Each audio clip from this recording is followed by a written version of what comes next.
Mais uma vez, quero abrir aqui um espaço para dar as boas-vindas a você.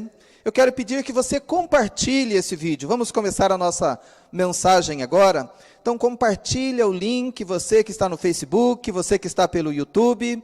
Compartilhe com um amigo, envie para alguém e incentive-o a ouvir a palavra do nosso Deus. Muito bem, o texto que eu quero convidar você para abrir a palavra de Deus é o texto do Evangelho de Mateus,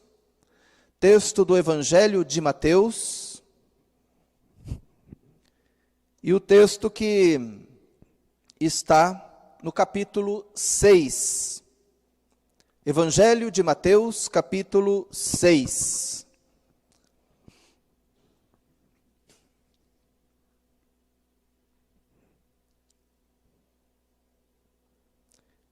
O versículo é o 22 e o 23, versículos 22 e versículo 23. Mateus 6, 22 e 23. A luz do corpo. Os olhos são como uma luz para o corpo. Quando os olhos de vocês são bons, todo o seu corpo fica cheio de luz.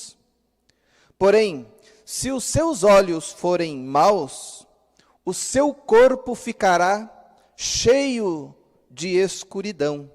Assim, se a luz que está em você virar escuridão, como será terrível essa escuridão.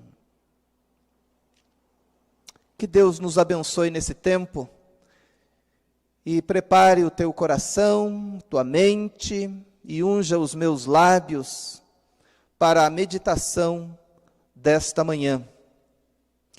Queridos, eu estou me propondo a dialogar com vocês nas próximas lives, nos nossos momentos de encontros que virão aí nos próximos dias ou semanas, sobre o tema geral, sobre uma série nova com o tema ressignificar. Quero trabalhar isso e hoje, de maneira especial, eu quero trazer esse tema focando na ressignificação da autoimagem.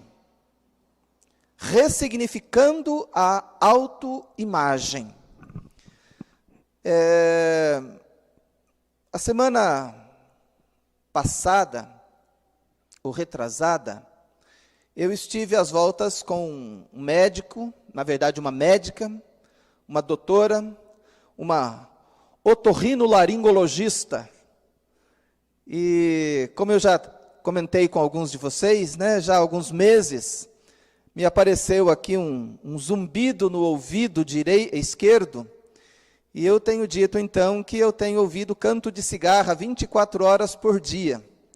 E aí fiz os exames que foram pedidos, foi detectado que eu tenho uma pequena perda de audição, e talvez seja esta a causa deste zumbido. E eu estou dizendo isso para dizer que quando a doutora me atendeu, olhou os meus exames e perguntou, e eu relatei o que estava acontecendo, ela me disse o seguinte: eu não quero que o senhor diga e não pense que não existe cura. O que nós vamos trabalhar com o senhor, eu vou medicar o senhor e pode ser que esse medicamento melhore isto, mas eu quero falar muito sobre a ressignificação. O senhor vai ter que tentar ressignificar este novo normal com o qual talvez o senhor tenha que conviver daqui para frente. E ela me elogiou dizendo: o senhor ainda já fez boa parte da caminhada, porque diz que está conseguindo trabalhar normal, dormir normalmente. Boa parte das pessoas entram em desespero com o zumbido no ouvido, porque incomoda muito. Essa pessoa é preciso ser trabalhada, aconselhada, orientada para ressignificar e ter uma visão nova sobre o que está acontecendo.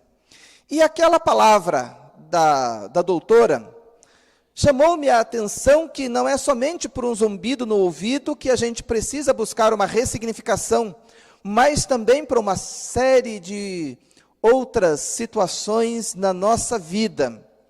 Então, quando nós pensamos hoje em iniciar essa série de mensagens sobre esse tema ressignificar, e eu quero então lembrar você que é algo simples de entender, talvez não tão simples de colocar em prática. Ressignificar é uma capacidade humana dada por Deus, faz parte da nossa, do nosso arcabouço humano, da nossa capacidade humana, de transcender a uma realidade que nós estamos vivendo, de ir além, de conseguir ter um novo olhar sobre uma realidade que se vive. Então, é diante dessa perspectiva que eu quero conversar com você, para que, nesse tempo que nós estamos vivendo, tempo de pandemia, tentar ressignificar a nossa vida a partir desta nova realidade. E são muitas as áreas de nossas vidas que precisamos lançar um outro olhar, buscar uma outra maneira de entender, de enxergar e de viver isto. Isso quer dizer que nós vamos, se você ainda não fez isso, vamos precisar mudar. As mudanças são necessárias. Quando eu citei aqui Fernando Pessoa, que navegar é preciso, mudar é preciso. É uma questão de sobrevivência, a mudança na nossa vida. E nós precisamos ter esse novo olhar sobre o novo que veio sobre nós. Então eu quero convidar você, nesse tempo que vem pela frente, para a gente pensar sobre isto. Como que a gente pode ressignificar a nossa vida, tanto no quesito pandemia, nova realidade, mas também em outras áreas, e talvez principalmente você possa pensar, eu preciso ressignificar a minha vida conjugal, eu preciso ressignificar o meu casamento. Quando eu casei era diferente, os meus sonhos para a minha família eram outros, e eu preciso ressignificar a minha vida, eu preciso ressignificar a minha vida profissional, eu preciso ressignificar, e no tema de hoje, a maneira como eu me vejo, a maneira como eu olho para mim, e como eu me entendo, como eu me vejo, como eu me acho. Queridos, é um amplo universo de coisas que precisamos ressignificar. Precisamos ressignificar a maneira como entendemos a política no Brasil, a maneira como vivemos a nossa fé cristã, como vemos a igreja. A igreja precisa ressignificar o seu papel na sociedade, principalmente nesse tempo de pandemia e pós-pandemia. Nós, líderes de igreja, precisamos pensar que a igreja precisa ir além do que já foi, de se preparar para esse novo normal que vem.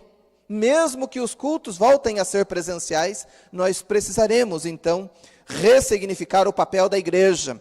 E isso quer dizer também que, como crente, como cristão, eu preciso ressignificar o meu papel. Como líder, como membro de uma igreja, como discípulo de Jesus, eu preciso ter um outro olhar sobre a maneira de viver a minha fé. Eu não pretendo trabalhar essas mensagens a partir de um viés da psicanálise, ou também atuar aqui como um coach. Primeiro porque eu não tenho formação para isto. Embora talvez em alguns momentos da nossa mensagem, essas ferramentas possam e vão ser usadas, e certamente a gente vai poder usar aí outras ferramentas da filosofia, da teologia, para a gente poder trabalhar e entender a amplitude, a profundidade disto. E certamente não vamos fazer isso em 1 ou 2 domingos, porque temos muita coisa para a gente pensar. E eu quero então, em primeiro lugar, tratar dessa questão do eu. Quando eu digo eu estou dizendo você também. Todos nós temos uma maneira de se enxergar, de ver a nossa própria imagem, a nossa autoimagem. E eu creio que o segredo, tanto da felicidade quanto da infelicidade, passa pela maneira como eu me vejo, pela maneira como você se enxerga, como você se vê. Porém, nós não podemos perder de vista que o eu se relaciona com o tu. Só existe eu porque tem um tu. Só existe eu porque existem outras pessoas. E esse relacionamento entre eu e tu é um relacionamento conflituoso. E a história da humanidade está marcada por esses conflitos. Então, temos muito para analisar, porque à medida que às vezes eu tenho uma imagem negativa de mim mesmo, na verdade, talvez essa imagem tenha a ver com o outro. A maneira como o outro me vê, e eu vejo às vezes a minha imagem com a perspectiva do outro, com a filosofia do outro, com a imagem que ele me passou, ou que eu acho que ele pensa de mim. Então, pensar nessa amplitude de rever a maneira como nós nos vemos, não é uma tarefa muito simples assim.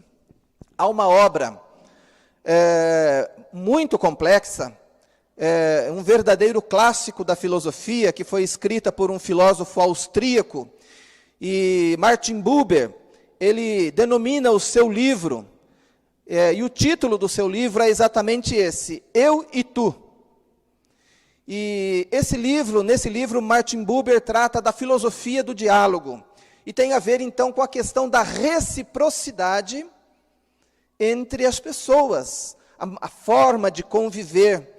E ele trata então dessa questão do mundo dos relacionamentos, e trata com uma profundidade e com uma complexidade que alguns estudiosos de Martin Buber, que não é o meu caso, dizem que para entender plenamente o que ele quis dizer, o certo seria conversar com ele.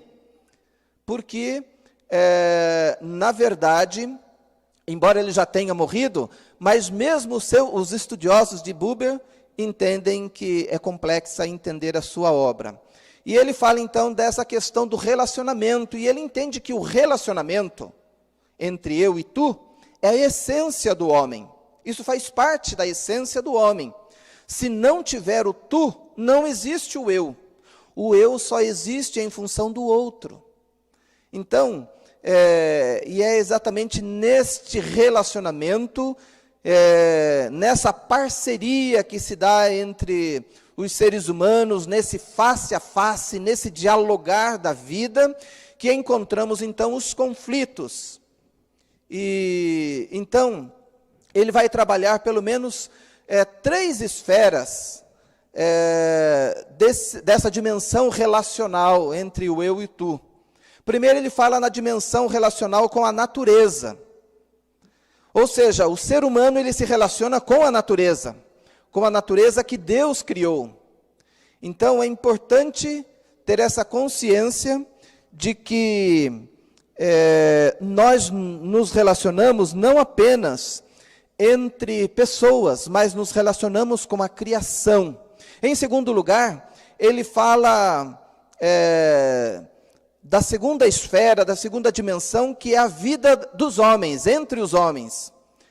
O eu se relaciona com o eu natureza, com o tu natureza.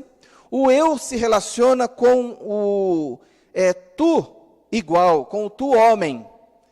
E essa relação que nós queremos também falar é uma relação muito conflituosa. A natureza, o homem não se relaciona bem com ela, porque ele a destrói, ele quer dominar de forma destrutiva, e o que nós estamos vendo, esse caos que nós vivemos na humanidade, boa parte do que vivemos é o conflito de relacionamento entre o eu e o tu natureza. O homem dominando, matando, destruindo a natureza que Deus criou. Mas ao mesmo tempo, quando vai se relacionar com o seu semelhante, com o tu homem, ele também tem conflito. E o homem tira a vida do próprio homem. Thomas Hobbes, um filósofo, diz que o homem é o lobo do próprio homem. O homem quer matar o homem. Os animais na cadeia alimentar geralmente se alimentam com outra espécie. O homem mata o próprio homem, às vezes por vingança, por ódio, por poder, enfim, por muitas as razões, ele atenta contra a vida do seu semelhante. E existe então a terceira dimensão, que é a dimensão espiritual. E ele trata então essa dimensão aqui como essa dimensão entre o eu e o tu eterno. Essa dimensão que seria a principal dimensão do homem que tem necessidade desse relacionamento com o tu eterno, com Deus. Ou de acordo com ele trabalha, ele não trabalha só com o cristianismo, ele diz que não é necessário colocar o nome nesse tu eterno, porque em cada religião esse tu eterno tem um nome. Mas há uma necessidade do homem de se relacionar com Deus, com essa eternidade. E então, na nossa crença cristã, na nossa fé cristã, esse relacionamento se dá através do nosso Deus, que criou todas as coisas, através da Trindade, através de Jesus Cristo, que nesse relacionamento tem o seu ápice na sua encarnação, dele ter vindo morar entre nós, de ter se tornado um de nós, para dialogar conosco, para caminhar conosco e para morrer em nosso lugar, para nos dar vida e vida eterna. Olha que coisa linda. E a Bíblia diz também que o Espírito de Deus habita em nós. Paulo vai dizer, né, que o nosso corpo é templo do Espírito Santo. Então, esse tu eterno não está distante como em muitas religiões, ele está dentro de nós, é Deus que vive em nós. Então é muito importante entender isso, que os nossos relacionamentos são conflituosos, seja com o eu natureza, com o tu humano, com o tu natureza ou com o tu eterno. O nosso relacionamento é sempre conflituoso. E boa parte das vezes, nesses conflitos, acabamos de fazer uma série sobre conflitos, nós encontramos aí um problema de autoimagem. Boa parte das vezes nós temos uma imagem errada de nós mesmos, uma consciência errada de quem nós somos, porque os nossos relacionamentos são conflituosos. À medida que vivemos esses relacionamentos, temos percepções erradas e aprendemos errados sobre nós mesmos. O texto, então, que nós acabamos de ler, de Mateus 6, Jesus está falando aqui sobre a luz do corpo. E ele está mostrando aqui, e eu gosto de uma tradução, que é a tradução da Bíblia, A Mensagem, e o Eugene Peterson, ele traduz, ele faz a paráfrase deste texto da seguinte maneira, Mateus 6, 22. Os olhos são as janelas do corpo. Se vocês abrirem bem os olhos com admiração e fé, o seu corpo se encherá de luz. Se viverem com os olhos cheios de cobiça e desconfiança, o seu corpo será como um celeiro cheio de grãos mofados. Se fecharem as cortinas dessas janelas, a sua vida será uma escuridão. Queridos, e eu quero exatamente tomar aqui a profundidade desta mensagem, para lembrar que Jesus, em toda a sua sabedoria, quer ensinar naquele momento os seus discípulos e a nós também hoje, que nós devemos viver a nossa vida e viver de uma maneira leve, de uma maneira sem desapego. Tanto que nos versículos anteriores ao que nós lemos, Jesus está falando sobre as riquezas do céu. E ele está dizendo, não ajuntem tesouros na terra, porque aqui os ladrões roubam, a traça pode destruir, estragar, mas ajuntem tesouros no céu. Vivam na terra, como peregrinos, uma vida mais leve, desapegada das coisas deste mundo. E é exatamente o apego às coisas deste mundo que faz com que a gente sofra, seja infeliz, e muitas vezes se acha inferior ao outro, ou o outro, o tu quer escravizar, né, o outro, né, o eu, e o eu quer escravizar o tu. Então, nesse tempo, é muito importante a gente entender que Deus quer que vivamos uma vida plena, uma vida mais leve, sem desapego, sem acúmulos de coisas, e olhando mais para o alto, para o autor e o consumador da nossa fé. Então ele provavelmente está falando aqui da importância dos olhos, que abre para uma vida de plenitude, que ele quer mostrar, e o seu reino vem para dar ao ser humano a amplitude da vida criada por Deus. Os olhos são como as janelas da alma, e os olhos nos permitem que entre na nossa alma, no calabouço escuro às vezes da nossa alma, entre essa luz para clarear, para nos mostrar quais são os planos e a vontade do nosso Deus. Então, boa parte da história que escrevemos e dos caminhos que nós andamos no decorrer dos anos, boa parte das vezes tem a ver com a nossa visão, com a maneira como nós enxergamos as coisas. Muitos são livres, mas vivem como escravos, porque foi-lhe ensinado, foi-lhe passado essa imagem, e a visão que ele tem de si mesmo é de um ser inferior que deve e pode ser escravizado, diminuído. E isso, no decorrer dos milhares de anos, o homem tem feito contra o próprio homem, contra o seu próprio semelhante. Quando se entende, por exemplo, que a mulher é inferior ao homem, e só na década de 1930 que a mulher teve o direito de votar, porque antes não tinha, a cultura querendo mostrar que a mulher é inferior ao homem, e por isso ela não pode ter todos os direitos.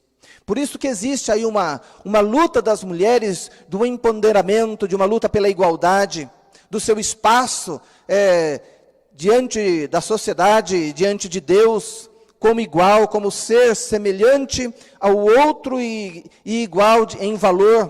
Porque diante de Deus está certo que não existe homem nem mulher, não existe negro não existe preto e nem branco, não existe rico e nem pobre. Todos somos iguais. Mas vamos aprendendo, vão sendo colocadas em nossa mente visões e ideologias de que existem diferenças, e às vezes eu me vejo diferente e inferior, e é preciso ressignificar isso.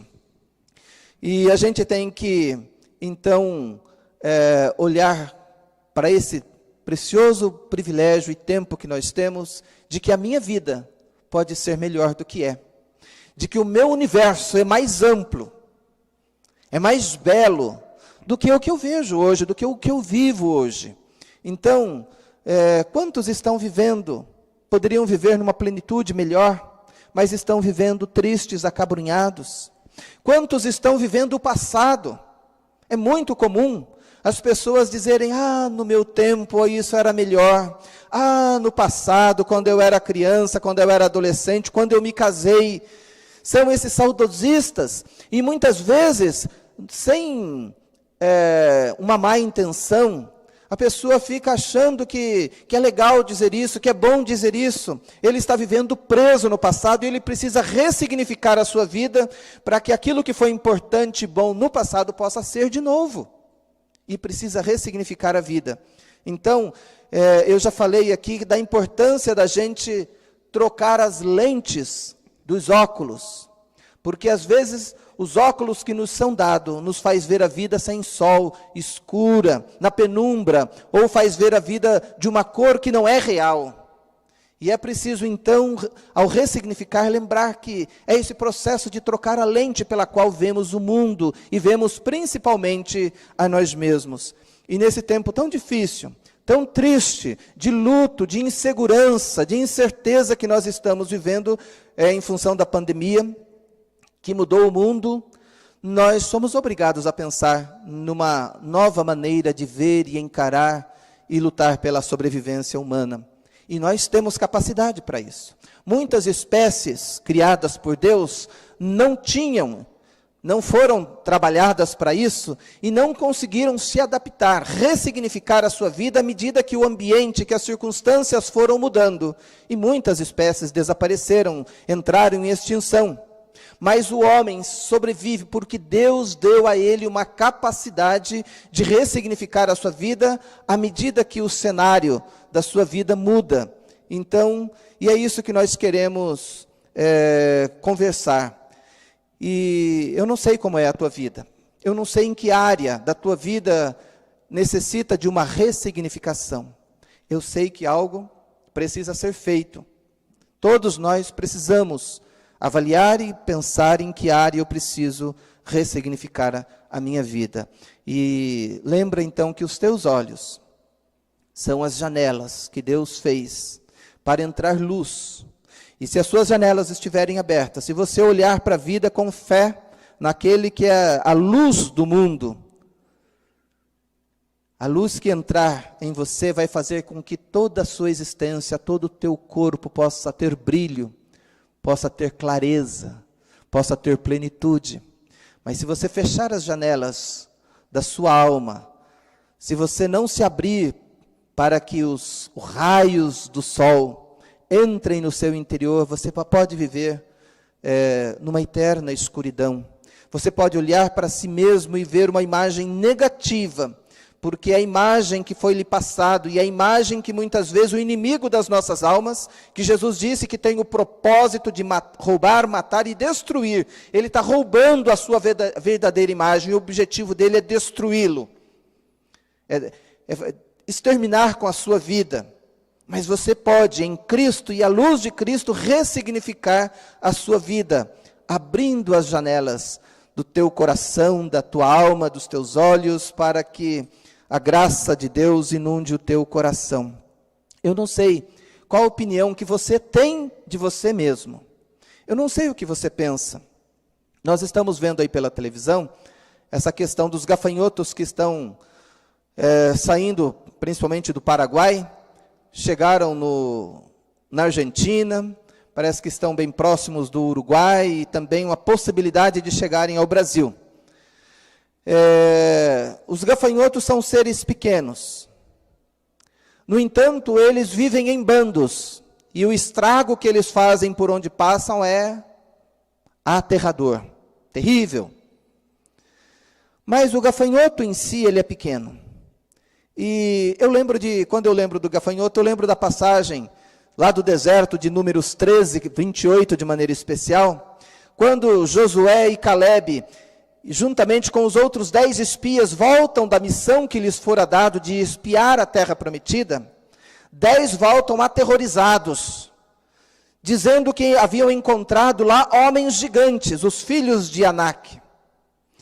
E a expressão que eles usam era o seguinte: aos nossos próprios olhos, nós éramos como gafanhotos diante deles. Ou seja, nós éramos tão pequenos, nós éramos insignificantes, fracos, eles iam nos esmagar. Se formos lutar, eles vão nos esmagar.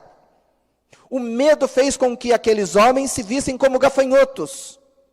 Apenas Josué e Calebe se levantaram e tiveram um outro olhar sobre a situação e disse: de maneira alguma. O mesmo Deus que nos tirou do Egito, que abriu o Mar Vermelho, o mesmo Deus que tem estado conosco, é o Deus que vai estar conosco. E nós vamos lutar e vamos vencer. E Deus puniu aqueles que não tiveram uma visão correta pela fé do que Deus era capaz de fazer através do seu povo. E muitas vezes a maneira como nós nos enxergamos é uma maneira pecaminosa, porque não foi para isso que Deus nos criou. Deus nos criou para algo maior. E eu quero ajudar você, eu quero me ajudar, e toda vez que eu prego uma mensagem, Lutero dizia isto, é uma mensagem que eu preciso antes para mim, e depois eu compartilho. Então aquelas pessoas paralisadas pelo medo se viam tão pequenas, indefesas, fracas, incapazes de ter vitória. E talvez você veja a sua vida desta maneira. Provérbios 23, 7, tem uma expressão que diz assim: porque como imagina em sua alma, assim ele é. A pessoa é o que se imagina ser. Você é o que a sua mente diz que você é. Se a tua mente está dizendo que você é fraco, você é fraco.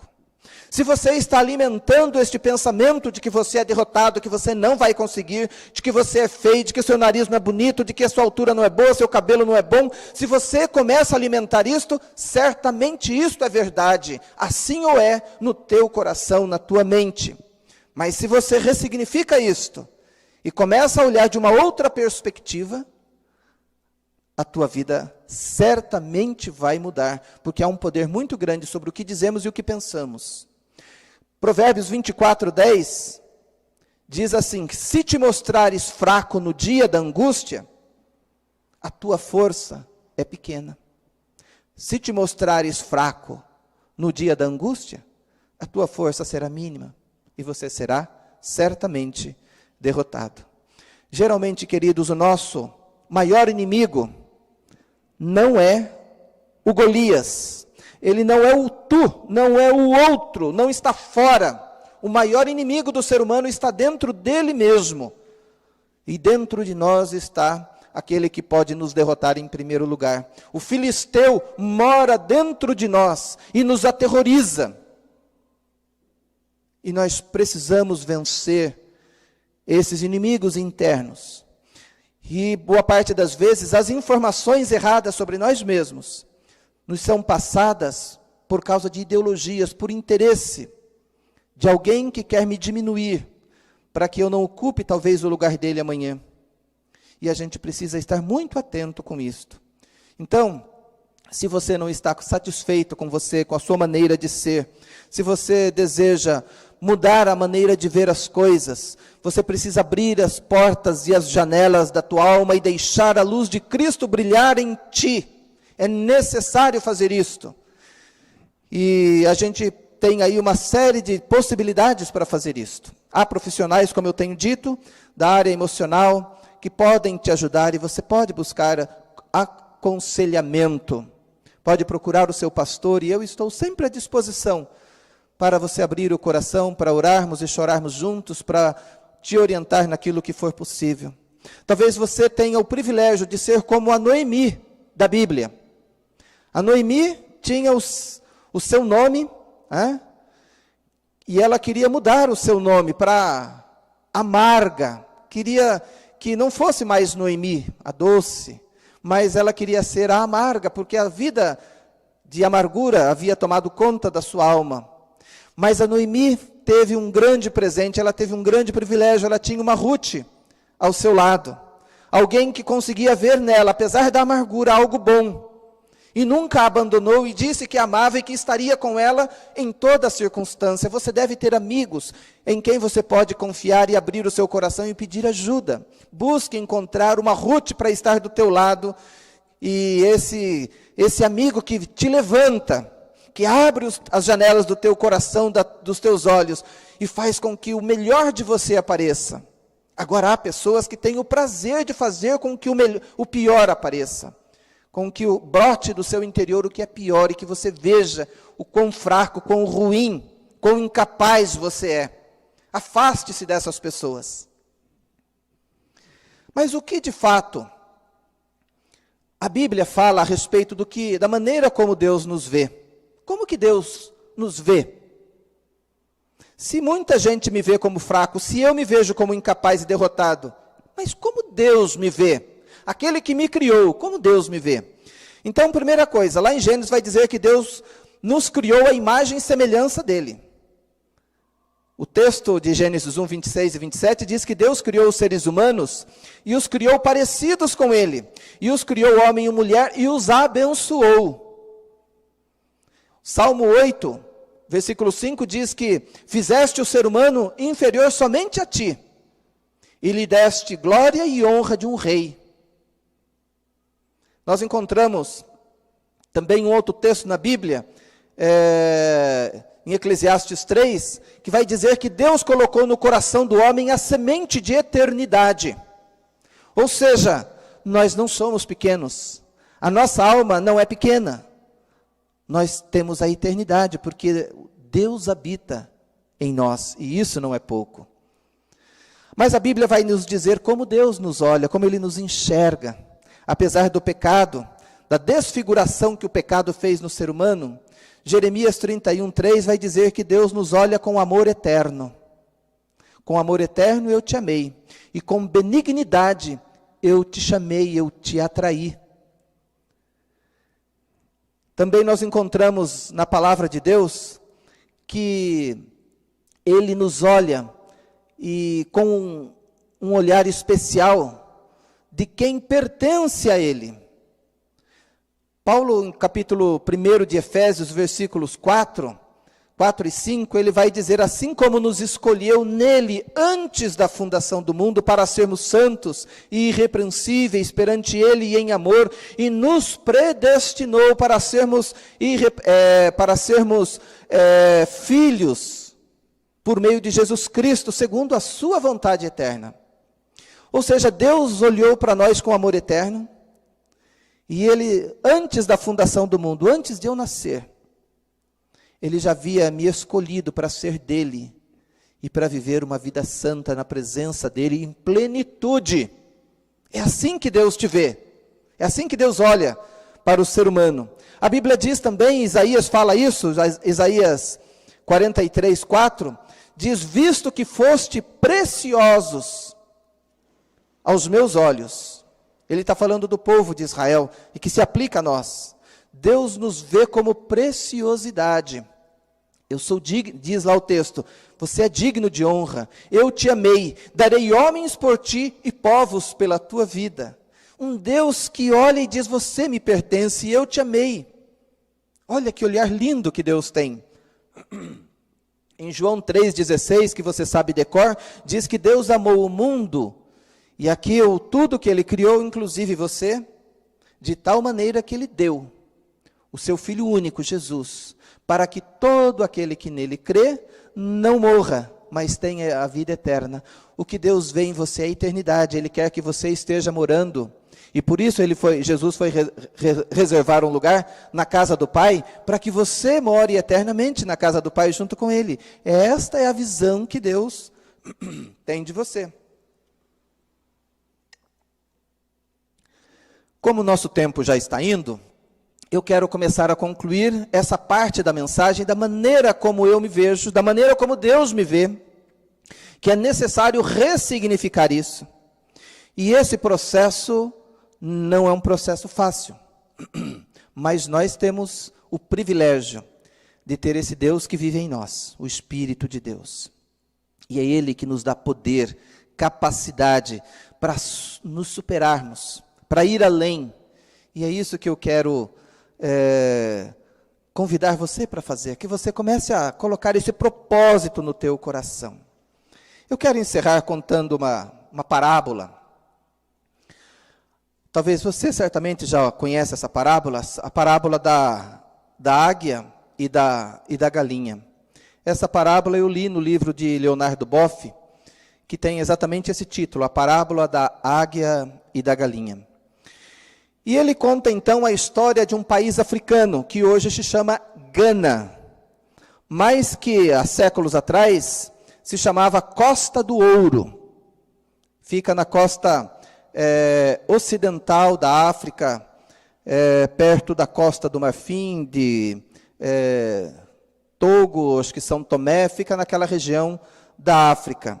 E então ele conta a história a partir de um ganês que se chamava James Aggrey.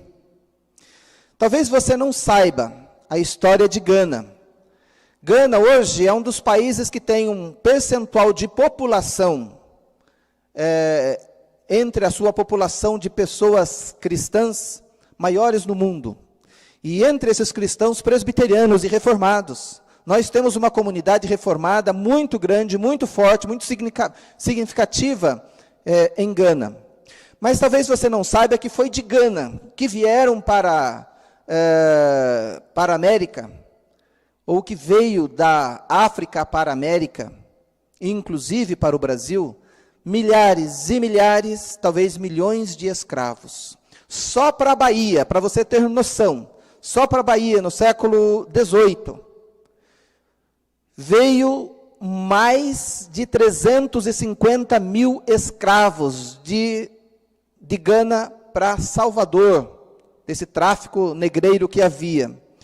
Os Estados Unidos receberam milhares e milhares de ganeses escravos, um povo que foi expoliado. E a moeda de troca dos mercadores de escravos era o fumo. Havia uma espécie de fumo que era um refúgio que os portugueses não queriam, porque os portugueses dominaram Gana no século XVI. Século XVI, 1500 e alguma coisa, eles dominaram este país e começaram a explorar ouro e explorar vidas. Havia uma espécie de fumo que os portugueses não gostavam, mas que os ganeses gostavam. E eles diziam: nós queremos fumo e os portugueses têm. Eles querem negros e escravos e nós os temos. E a elite escravizava os índios e os nativos e boa parte da população e os vendia como escravos. Esta é a triste história de Gana. James A. Gray foi um desses que cresceu entendendo, de geração após geração, a partir do século XVII, os ingleses dominaram aquela região e continuaram ainda dominando, apesar de começar a diminuir o tráfico de escravos, ou acabar. Mas dominaram de outra maneira por muito tempo, por século também. A independência de Gana só veio em 1959, muito recente, quando Gana se tornou independente da Inglaterra. Até lá eles foram incutidos. Foi-lhes passado que eles eram um povo inferior, um povo bárbaro e que por isso precisavam e podiam ser escravizados. Isso era passado nos livros de escolas. As ideologias dos brancos era esta para que eles pudessem ser dominados. As igrejas, inclusive igrejas reformadas, pregavam de seus púlpitos essa ideologia da supremacia racial branca em relação aos pretos. E eles cresceram geração após geração, entendendo que eles eram inferiores aos outros. James A. Gray se tornou uma pessoa que pensava, muito crítica, e começou a lutar pela liberdade do seu país. Diz que certa vez, numa reunião de líderes, de como eles poderiam se fortalecer para buscar a sua independência, muitos pensavam numa revolução armada, outros pensavam em criar sindicatos e partidos políticos. Naquela reunião, James A. Gray levantou a mão, pediu a palavra e contou a parábola que eu vou falar agora, que é a parábola da águia e da galinha. Disse que certo produtor rural, certa vez, foi para as montanhas atrás de um pássaro, e ele foi pela floresta. Ele queria encontrar um pássaro para criar em sua casa, para ter fechado. E ele acaba encontrando o filhote de uma águia. E ele traz aquele filhotinho de águia e cria na sua própria casa ali, e essa águia é criada no meio das galinhas, no seu quintal. E aquela águia se torna grande.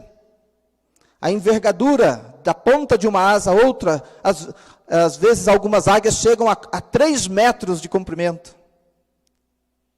Era uma águia linda, mas ela vivia, porque desde filhotinha ela foi ensinada e ela conviveu com as galinhas e ela se achava galinha. Ela nunca saíra dali, nunca voara, porque ela aprendera a ser galinha. Certa vez passou um naturalista por aquela região e quando ele se depara com aquela águia no meio das galinhas, ele chama o agricultor e diz: você sabe que isso daqui não é uma galinha? Ele falou: eu sei, é uma águia. Mas por que ela está aqui? Não, ela é uma águia, mas não é mais. Ela foi um dia uma águia. Hoje ela é uma galinha. E o naturalista disse: não, ela é uma águia. Não, o senhor está enganado. Ela já faz muitos anos que ela convive com as galinhas, ela cisca com as galinhas, ela dorme com as galinhas, ela come com as galinhas. Ela é uma galinha. E aquele naturalista então faz uma experiência.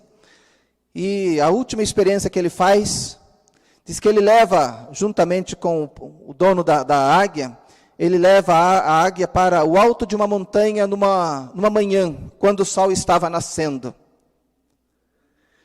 E à medida que ele ergue aquela águia no alto do monte, e a águia tremia de medo de ver a altura, mas à medida que ele foi incentivando a águia, à medida que o sol foi nascendo, e que os raios da luz do sol foram entrando nos seus olhos, ele relata que houve até uma dilatação na pupila dos olhos da águia. E ela começou a dar o seu canto, o seu grunhido. E em breve ela levanta, começa a bater as asas, suas fortes asas, e ela ganha o horizonte num voo. E aquele naturalista disse: Eu havia dito para você, ela nasceu para ser águia. Embora tenha ensinado outra coisa, mas a águia nunca saiu dela. E ela sempre será uma águia. E eu quero encerrar dizendo que você não é galinha, você é águia. Embora talvez alguém tenha dito para você que você não pode, que você é incapaz, que você não vai conseguir, que você não consegue aprender, que você não consegue mudar, que você não consegue ser feliz, que você tem que se contentar com o que você é. Eu quero dizer que você é águia e que você pode ganhar os céus. Mas você precisa deixar essa luz que ilumina todo o corpo, a alma, entrar no teu coração. E isso vai fazer com que essa claridade permita você enxergar o Deus que vive em você, a águia que vive em você, porque você foi criado à imagem e semelhança de Deus.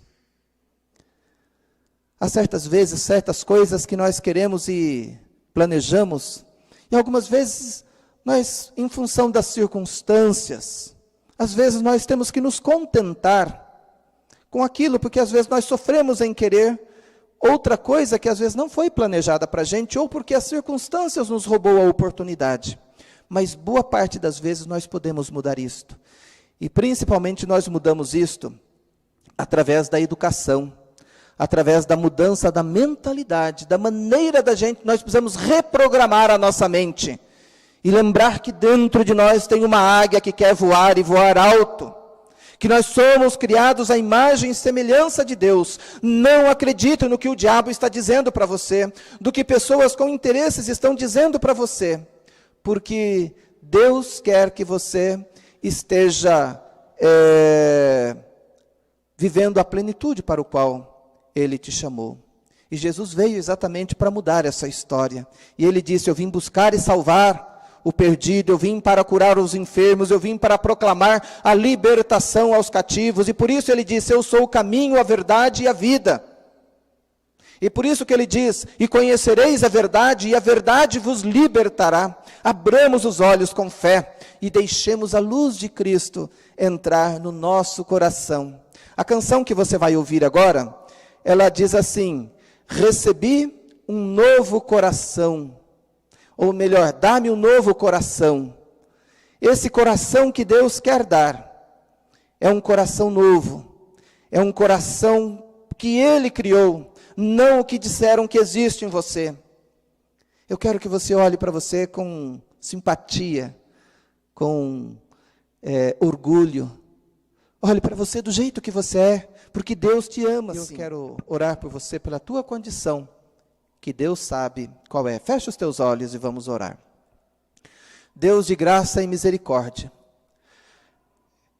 é com esta imagem, com esta certeza de que Tu és um Pai, com os braços abertos, correndo na nossa direção, e nos acolhendo como filhos, não como servos ou escravos, que nos achegamos agora diante de Ti, Senhor. E muitas vezes, Senhor, o pecado tem nos desfigurado. E as ideologias humanas, Senhor, têm tentado nos fazer ter mesmo, de nós mesmos, uma visão errada. De que não somos nada, de que não temos valor, de que estamos destinados à perdição eterna, ao sofrimento eterno, à infelicidade aqui nesta vida. Mas é no nome de Jesus que nós nos aproximamos da Tua presença e declaramos, ó Deus, que nós somos Teus filhos, não porque tenhamos mérito, mas porque Cristo tomou o nosso lugar na cruz, e nos deu vida, e vida abundante. E aqueles, ó Deus, que não creem nisso, que não confessaram esse Jesus como Senhor, e não receberam na sua vida este Senhor, eu quero, ó Deus, interceder hoje, para que haja conversões, arrependimento, que pessoas agora possam confessar com seus lábios que têm vivido até hoje como galinhas, ciscando pelos terreiros do mundo, sofrendo com uma visão errada de si mesmo. E que o inimigo tem tentado passar essa visão errada de que nós pertencemos a Ele e que vamos morar eternamente distante do Pai. Pai, que hoje seja o dia dos olhos se abrirem. Abra pela ação do Teu Espírito as janelas da alma, dos olhos, do coração, daqueles que nos ouvem, nos assistem, para que entre, Senhor, a Tua luz, a luz da justiça, da liberdade, a luz da esperança, da vida, e que haja transformação, Senhor, naquele que às vezes vive desacreditado, na depressão, angustiado, com medo, sem ver a vida como um brilho, sem ganhar os horizontes nas asas, Senhor, do Teu Espírito que nos leva para onde o Senhor quer nos levar. Aqueles, ó Deus, que porventura já aceitaram a Ti como Senhor e Salvador, mas que mesmo assim ainda vivem na pequenez da fé, ainda vivem, ó Deus, como se não fossem filhos, mas vivem no puxadinho, ao fundo, como se fosse um servo, um escravo, um empregado, e ainda não tiveram coragem de ir para o salão de festas, vestir a roupa, o anel, a sandália nos pés de quem é filho. E o Pai assim nos trata e nos ama. Que nos seus corações hoje, eles recebam, ó Deus, essa palavra, essa promessa maravilhosa de vida e vida em abundância. Visita, Senhor, cada um dos Teus filhos, dá-lhes força, para que possam ver a si mesmos, ó Deus, na perspectiva de que o Senhor nos vê com amor, como filhos, como pessoas a quem o Senhor chamou e escolheu para vivermos em Cristo, na Tua casa, na casa do Pai. Que o nosso coração se encha de esperança e que possamos ver, ó Deus, pessoas mudando suas vidas, suas condições, ó Deus, e ganhando o horizonte, abrindo seus olhos e vendo a plenitude para o qual o Senhor nos criou. Segura as nossas mãos, Senhor, nesse tempo que vem pela frente, nesse tempo que precisamos reaprender a viver, ó Deus, em família, a viver no casamento, a viver entre irmãos, a viver na igreja, a viver na sociedade. Dá-nos capacidade para ressignificar, ó Deus, o nosso lugar, a nossa condição, a nossa missão, onde o Senhor nos colocar. Dá-nos coragem para agir, para mudar. Capacita-nos pelo Teu Espírito Santo. Visita, Senhor, os enfermos, nos hospitais, nos lares. Enxuga as lágrimas dos que estão, ó Deus, de luto. Abençoa os que estão, ó Deus, na linha de frente, os que estão precisando, ó Deus, de um cuidado, de uma proteção. Acampa os Teus anjos ao redor deles, Senhor. Segura bem forte as nossas mãos nessa nova semana que estamos começando. E nos dá, ó Deus, vitórias, a certeza da Tua presença e a certeza de que teremos vitórias. Oramos no nome de Jesus Cristo. Que o Senhor te abençoe e te guarde. Que o Senhor levante sobre ti o seu rosto e te dê a paz. E que a bênção do Deus Pai, Deus Filho e Deus Espírito Santo repouse sobre ti, viva no teu coração e faça com que você perceba que você é filho, que pode ir além, porque tem dentro de ti a semente de eternidade. Que assim te abençoe a Trindade Santa, hoje, sempre, aqui na nossa cidade, no nosso país e em todo lugar do mundo. Que a Tua graça nos envolva hoje e sempre. Amém, Senhor. Amém.